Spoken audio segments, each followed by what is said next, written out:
മുതലപ്പുഴി അഴിമുഖത്ത് മൺതിട്ട് രൂപപ്പെട്ട് അത് മത്സ്യബന്ധനത്തെ ബാധിച്ച വാർത്തകൾ പലപ്പോഴായി പ്രേക്ഷകരിലേക്ക് എത്തിച്ചിട്ടുണ്ട്.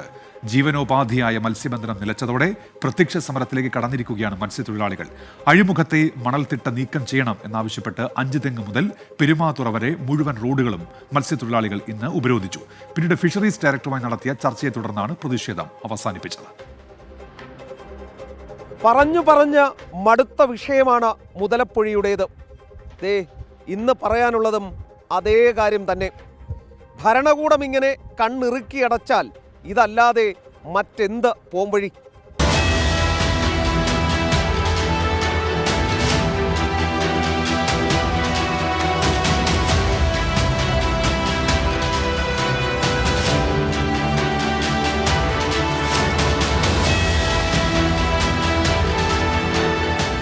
എല്ലാം ശരിയാക്കാമെന്ന് പറഞ്ഞവർ നിരന്തരം പറഞ്ഞു പറ്റിച്ചതോടെ മത്സ്യത്തൊഴിലാളികൾക്ക് മറ്റ് പോംവഴികൾ ഇല്ലാതായി. പിന്നെ പ്രത്യക്ഷ സമരം തന്നെ മാർഗം. രാവിലെ 6 മണി മുതൽ 300ഓളം വരുന്ന മത്സ്യത്തൊഴിലാളികളുടെ നേതൃത്വത്തിൽ ഉപരോധം ആരംഭിച്ചു.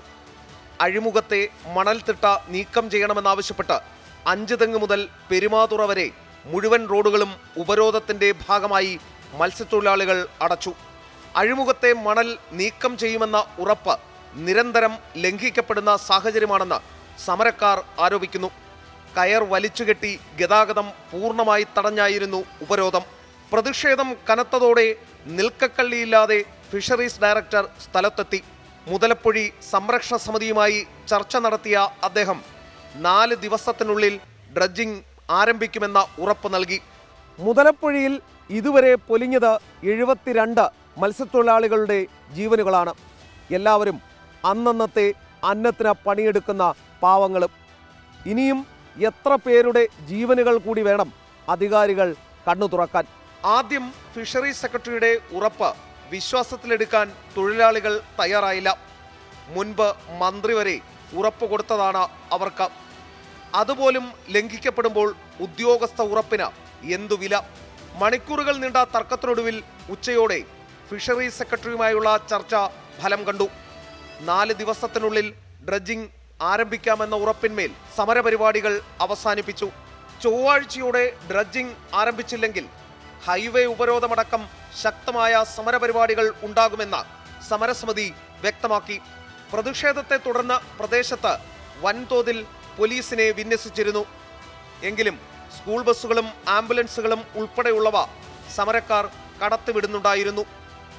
മുതലപ്പുഴയിലെ മണൽത്തിട്ട മൂലം 72 ജീവനുകൾ ഇതുവരെ പൊലിഞ്ഞിട്ടുണ്ടെന്നാണ് ഈ സമരത്തിന് നേതൃത്വം നൽകിയ മത്സ്യത്തൊഴിലാളികൾ പറയുന്നത്. പ്രളയവും വെള്ളപ്പൊക്കവും ഒക്കെ വരുമ്പോൾ കേരളത്തിൻ്റെ സ്വന്തം സൈന്യമെന്നൊക്കെ ഓമനപ്പേരിട്ട് വിളിക്കും. ആവശ്യം കഴിയുമ്പോൾ പിന്നെ വലിച്ചെറിയും.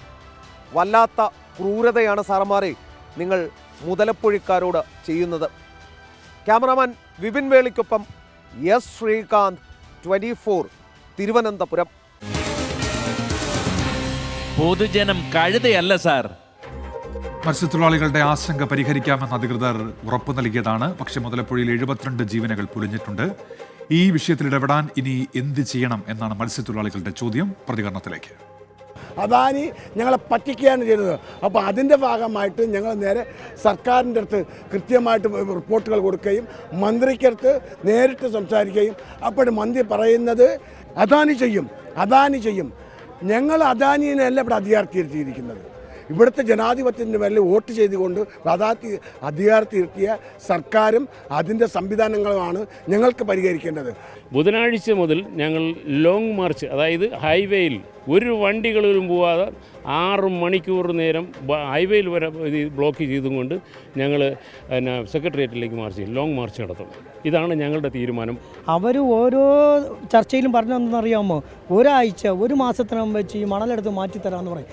ഈ ശരിക്കും മണൽ കയറുന്ന മാസം എന്ന് പറഞ്ഞാൽ ഫെബ്രുവരി മാർച്ച് മാസങ്ങളിലാണ് മണൽ കയറുന്നത്. ഈ പൊഴിയിൽ മണൽ കയറുമ്പോൾ ഈ പൊഴി അടയുമെന്നുള്ള ഉറപ്പ് മത്സ്യത്തൊഴിലാളിയായി ഞങ്ങൾക്കുണ്ട്. ഞങ്ങൾ കടലിൽ പോയി മത്സ്യം മേടിക്കാൻ പോണവർക്ക് ഈ മണൽ ഏത് ഭാഗത്തിനാണ് വരുന്നത് ഞങ്ങൾക്ക് ഉറപ്പുണ്ട്. പക്ഷേ അധികാരികൾ അത് കണ്ണടയ്ക്കുന്നതല്ലാതെ ഇവിടെ ഒരു പണിയും ചെയ്യുന്നില്ല. അദ്ദേഹത്തിന് ഞങ്ങളടുത്ത് കുറച്ച് സമയം ഞങ്ങളുടെ ആവശ്യപ്പെട്ടു. ആ സമയം 4 ദിവസമാണ് ആവശ്യപ്പെട്ടിരുന്നത്. ആ 4 ദിവസം തീർച്ചയായിട്ടും ഞങ്ങളത് അംഗീകരിക്കുന്നു. ഈ 4 ദിവസം കഴിഞ്ഞു കഴിഞ്ഞാൽ നമ്മുടെ സമരത്തിൻ്റെ രീതികൾ മാറുകയാണ്.